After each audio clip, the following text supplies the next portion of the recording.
अगर आप छछूंदर की समस्या से परेशान हैं, घरों में छछूंदर आ जाती है जो चों चों की आवाज़ करती है, पैर से दब जाने पर पैर में काट लेती है जिसका दांत बड़े होते हैं, पैर में काफ़ी अंदर तक चुभ जाते हैं, अत्यधिक जलन होती है और दर्द भी बहुत ज़्यादा होता है और ब्लीडिंग बहुत ज़्यादा निकलती है, यानी खून बहुत ज़्यादा निकलता है, ऐसे आप परेशान हैं। और छछूंदर बदबू अत्यधिक करती हैं क्योंकि यह गंदी होती हैं, नालों में रहती हैं और रात में घरों में आ जाती हैं जो कि साग सब्जियों अनाजों को खाकर नष्ट कर देती हैं और उसको गंदे कर देती हैं और उसमें बदबू फैला देती हैं, जो कि घर में रखी समस्त खाद्य सामग्री बेकार हो जाती है, नष्ट हो जाती है और विषैली भी हो जाती है। कभी कभी छछूंदर आदमी सोता रहता है तो चारपाई पर चढ़कर भी पैर में काट लेती हैं, जो कि अत्यधिक दर्द और तकलीफ़ होता है और आदमी आशंका के शक में हो जाता है कि कौन सा जंतु काटा हुआ है।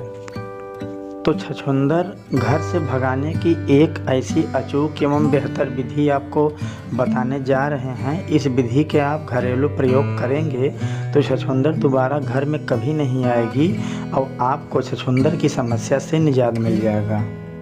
ध्यान रहे, छछूंदर बहुत चतुर एवं जानकार होती है, जल्दी किसी चीज़ को खाती नहीं। तो ध्यान इस बात की देना है कि छछूंदर किस चीज़ को, किस खाद्य सामग्री को आसानी से खा लेती है और कहाँ रखा जाए कि वो पहुँचते ही खा ले और उसको इतना तकलीफ़ हो कि वो घर से छोड़कर बाहर भाग जाए और दोबारा कभी नहीं आए। सामान्य रूप से देखा जाए तो छछूंदर को घरों में रखे हुए आलू बहुत पसंद है, क्योंकि जब भी टोकरी में देखते हैं तो छछूंदर आलू को काट कर बेकार कर देती है, खा लेती है, उसको विषैली बना देती है।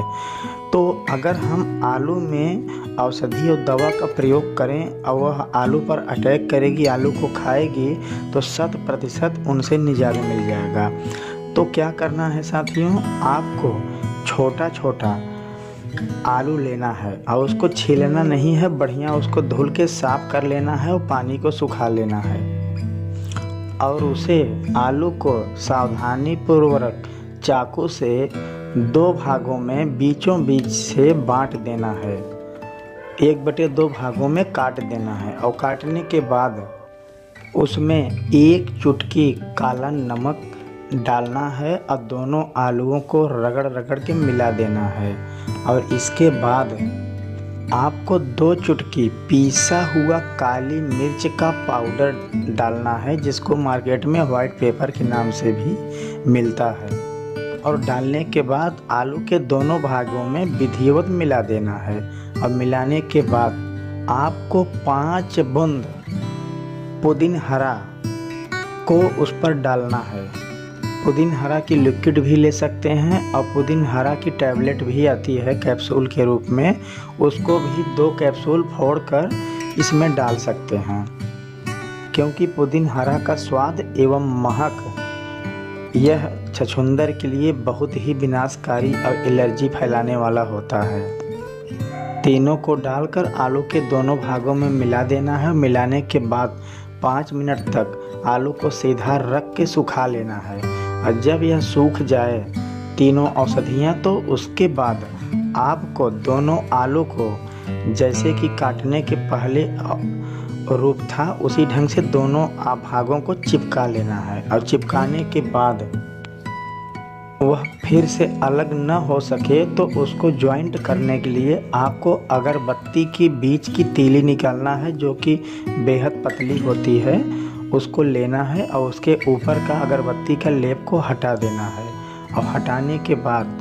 दोनों आलू जो जोड़े हुए हैं उसमें 2 तीली पंच कर देना है, ताकि दोनों आलू का भाग अलग न हो सके और जो अवशेष बाहर पड़ा हुआ है उसको काट देना है। तो आलू देखने में ऐसी लगेगी कि बीच से कटी हुई नहीं है, पूर्ण रूप से आलू बिल्कुल पैक है। इसी प्रकार से 4-5 आलू को तैयार कर लेना है और विधिवत कपड़े से बाहर साफ करके पोंछ देना है और इसके बाद शाम के टाइम में जहाँ छछूंदर की समस्या हो, जिस दरवाजे के पास से आती हों और जहाँ घरों में अत्यधिक नुकसान करती हों, वहाँ किनारे पर इस छोटी आलू को जो तैयार किए हैं आप उसको रख दीजिए। और जैसे ही इस आलू पर अटैक करेगी, इसको खाएगी, तो खाने के बाद इतना एलर्जी और अंदर उसके नफ़रत पैदा होगी, क्योंकि छछूंदर को काला नमक, काली मिर्च का पिसा हुआ चूर्ण, तीखा और पुदीनहरा की महक, यह तीनों अच्छी नहीं लगती, लेकिन आलू में लगे होने के कारण इसकी महक और स्वाद शुरू में नहीं मालूम होता, जिसको एक झटके से खा लेती है और खाने के बाद इसको इतना बेकार और इतना एलर्जिक लगेगा जैसे कि बैटरी का करंट लग गया हो। छछूंदर वहाँ से बाहर भागेगी और दोबारा आपके घर में आने की जुर्रत नहीं करेगी और आपको छछूंदर की समस्या से समाधान मिल जाएगा। धन्यवाद मित्रों। अगर वीडियो अच्छी लगे तो चैनल को सब्सक्राइब करें, लाइक करें, शेयर